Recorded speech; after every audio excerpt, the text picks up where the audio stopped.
আমরা শুনলাম মিসেস ব্রিগ্যান্সা রুদ্রবাবুর কথা শুনে সংলাপ যেন আকাশ থেকে পড়ল। ওনারা কি বলছেন, কেন বলছেন, সংলাপের কিছুই ঠিকমতো মাথায় ঢুকছিল না। একাধিক প্রশ্নে ওর মনটা গিজগিজ করছে। ঘরের ভেতরে তখনও তুমুল তর্ক বিতর্ক চলছে। সংলাপ শুনছে মিসেস ব্রিগ্যান্সা রীতিমতো চিৎকার করছেন রুদ্রবাবুর ওপর। তবে সংলাপের কাছে এখনো বহু প্রশ্নের কোনো উত্তর নেই। ও ঠিক করল একবার চ্যাটার্জি বাবুর কাছে যাবে। সংলাপ দ্রুত পায়ে চ্যাটার্জি বাবুর ঘরের দিকে হাঁটতে লাগলো। সিঁড়ির কাছে গিয়ে একবার থমকে দাঁড়ালো। রাত তো কম হলো না। পকেট থেকে ফোন বের করে দেখল 2:30 বাজে। সংলাপের চোখে ঘুম নেই। এলগিনের বারান্দার আলোগুলো নেভানো, তবে প্রায় সবার ঘরের ভেতরে আলো জ্বলছে। সংলাপ কিছুক্ষণ দাঁড়িয়ে ভাবল এখন যাওয়াটা ঠিক হবে কিনা। এত রাতে একজনকে ডাকতে সংলাপের বেশ অস্বস্তি হচ্ছিল, কিন্তু ওর মনে জমে থাকা প্রশ্ন ওকে এর চেয়েও বেশি অস্বস্তিতে ফেলছে। তাই আর অপেক্ষা না করে সংলাপ চ্যাটার্জি বাবুর দরজায় কড়া নাড়ল। ও মনে মনে বেশ ভালোই বুঝতে পারছে এত রাতে একজনকে এইভাবে ডাকা কোনো ভদ্রতার পরিচয় নয়। অনেকক্ষণ দাঁড়িয়ে রইল সংলাপ। ওপার থেকে কোনো রেসপন্স পাওয়া গেল না। তারপর এক সময় চ্যাটার্জি বাবু দরজা খুললেন। ওনার চোখ লাল। সংলাপ ভাবল ঘুমিয়ে পড়েছিলেন নাকি। ইস, তাহলে তো বোধ হয় ও ডিস্টার্ব করে ফেলল। ও কিছু বলার আগেই ভদ্রলোক বললেন, আরে আসুন আসুন মিস্টার মুখার্জি, আসুন। ভদ্রলোকের কথাগুলো জড়িয়ে যাচ্ছিল। বোঝা গেল মিস্টার চ্যাটার্জি পরিমাণের থেকে একটু বেশি ড্রিঙ্ক করেছেন। চোখ দুটো সেই কারণেই লাল। সংলাপ ওনার সঙ্গেই ঘরে ঢুকল। চ্যাটার্জি বাবু বললেন, তা কি ব্যাপার এত রাতে? সংলাপ প্রথমে খানিক আমতা আমতা করল। কি বলবে ভেবে পেল না। বরং বলা ভালো, কিভাবে বলবে সেটা বুঝে উঠতে পারছিল না। তারপর নিজেকে একটু সামলে নিয়ে বলল, আপনার কাছে অনেকগুলো প্রশ্ন আছে চ্যাটার্জি বাবু। প্রশ্ন? কি প্রশ্ন? সংলাপ একবার আশেপাশে দেখে নিল, নিয়ে বলল, আমরা বসে কথা বলতে পারি? চ্যাটার্জি বাবু একবার জিভ কাটলেন। ইস, এই দেখেছেন, একদম ভুলে গেছি। খেয়ে নিলে যা হয় আর কি। সংলাপ এই মুহূর্তে একদমই হাসির মেজাজে নেই। তবু মুখে হাসি রেখেই বলল, যা বলেছেন, কিন্তু আপনি কি আজ একটু বেশি খেয়ে ফেলেছেন নাকি নাকি এরকমই খান সব সময়? মুখে এ কথা বললেও সংলাপ মনে ভাবছে অন্য কথা। ভদ্রলোক একটু বেশি খেয়ে নেওয়ায় ওর একটা সুবিধে হয়েছে।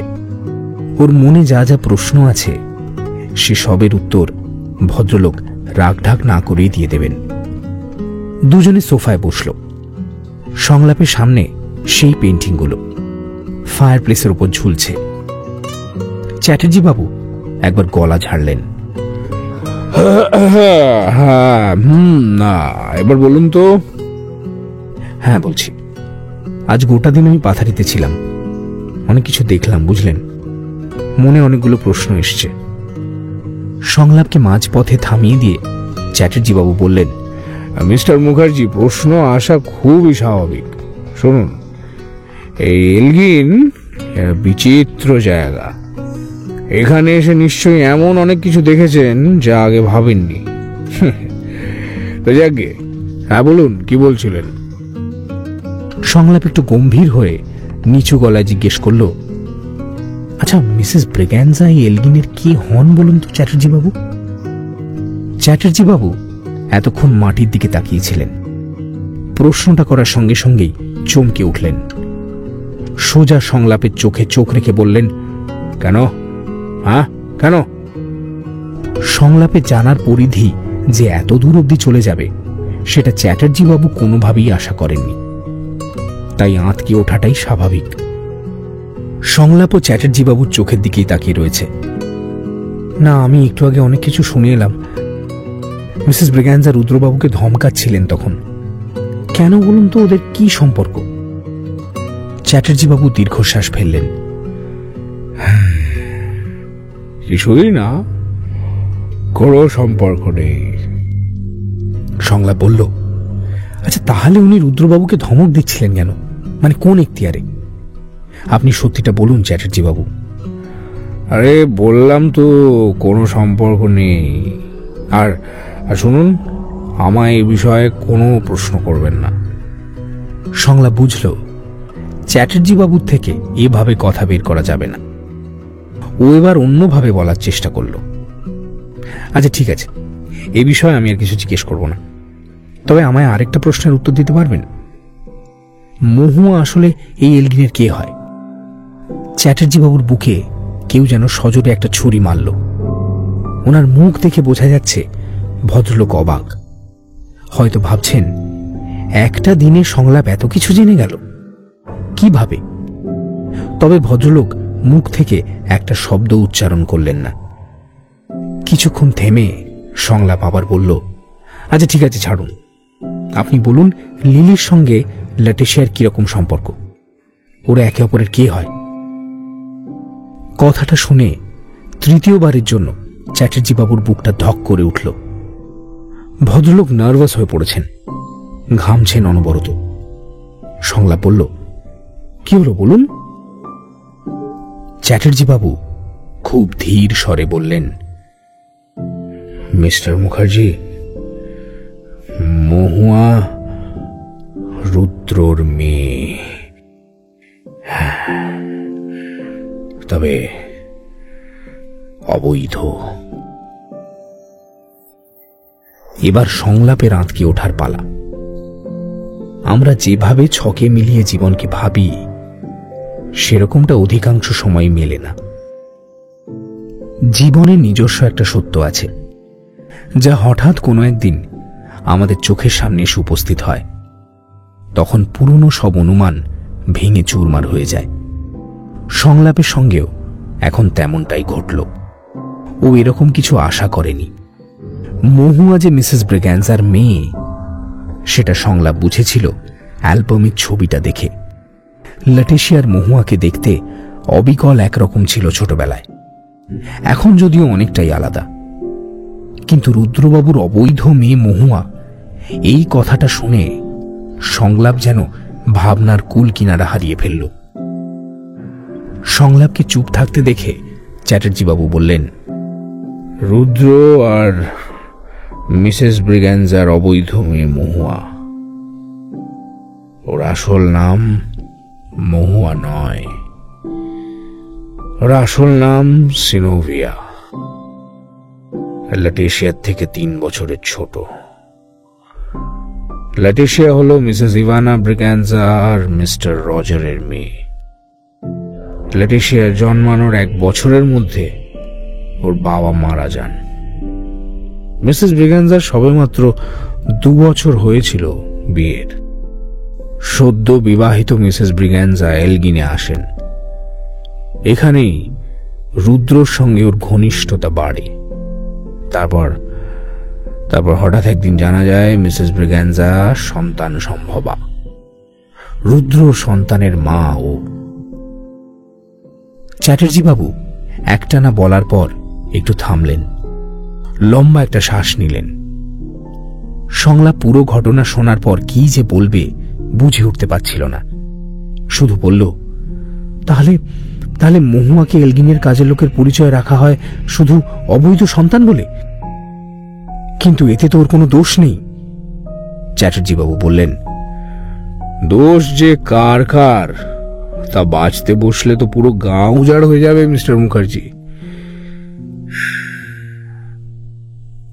ভদ্রলোকের গলায় হতাশার ছাপ। সংলাপ জিজ্ঞেস করল, আর লিলি, ও এরকম একা থাকে কেন? চ্যাটার্জি বাবু বললেন, লিলি কোনোদিনই মিসেস ব্রিগ্যাঞ্জা ল্যাটিশিয়াকে পছন্দ করে না।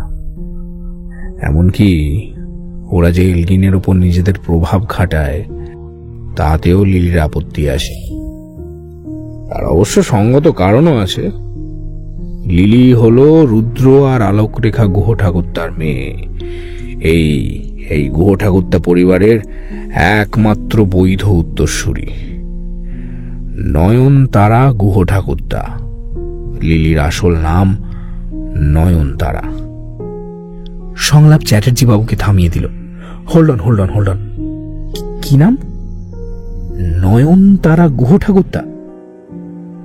সংলাপের কানে এই নামটা যেন বারবার ঘন্টার মতো বাজতে আরম্ভ করল। সংলাপ নিজের অজান্তেই বলে ফেলল, নয়নতারা গুহ ঠাকুরতা মানে মানে মানে এনজি। ও খুব দ্রুত একবার পেন্টিংগুলোর কাছে গেল। দ্বিতীয় পেন্টিংটা নিচে লেখা এনজি। এটা ব্যাকইয়ার্ড থেকে দেখা এলগিনের মূল বাড়িটা সেই ছবি। সংলাপ মনে মনে ভাবল, এটা লিলি এঁকেছে। তার মানে ওই নাম্বারের সূত্রটাও নিশ্চয়ই ওরই দেওয়া, 17 out of 25। সংলাপ চুপচাপ আবার সোফায় এসে বসল। কোনো কথা বলছে না, এক মনে কিছু ভাবছে। লিলি কি তাহলে চারিদিকে বিভিন্ন সংকেত ছড়িয়ে রেখেছে? পোস্ট কার্ডের লেখা, এই পেইন্টিং এর নাম্বার, এসব দিয়েও কি দেখাতে চাইছে? সংলাপ কিছুতেই বিষয়টা ক্র্যাক করতে পারছে না। বিরক্ত হয়ে সোফাতে একবার ঘুষি মারল। চ্যাটার্জি বাবু সংলাপের দিকে তাকিয়েছিলেন। হ্যাঁ মিস্টার মুখার্জি, কি হলো আপনার? সংলাপ তখনও নিরুত্তর। ও ভাবছে কোনো ডিসিশনে পৌঁছানোর আগে একবার ক্রস চেক করে নেওয়াটা বেটার। এমন তো হতেই পারে হয়তো ছবিটা লিলির আঁকা, কিন্তু লেখাটা অন্য কারোর। সংলাপের কপালে ভাঁজ। এদিকে চ্যাটার্জি বাবু বলছেন, mister Mukherjee, can you hear me? সংলাপ যেন চ্যাটার্জি বাবুর ডাক শুনতেই পাচ্ছে না। কোথায় কোথায় হারিয়ে গেলেন মিস্টার মুখার্জি? আচমকা যেন জ্ঞান ফিরে পেয়ে সংলাপ চ্যাটার্জি বাবুকে প্রশ্ন করল, আচ্ছা, লিলির হাতে লেখা কিছু আপনি আমায় দেখাতে পারবেন? কোনো চিঠি বা কাগজ কিছু? সংলাপ হঠাৎ এই প্রশ্ন করল কেন? ওর মনে কি আরো কোনো জটিল ভাবনা ঘুরপাক খাচ্ছে?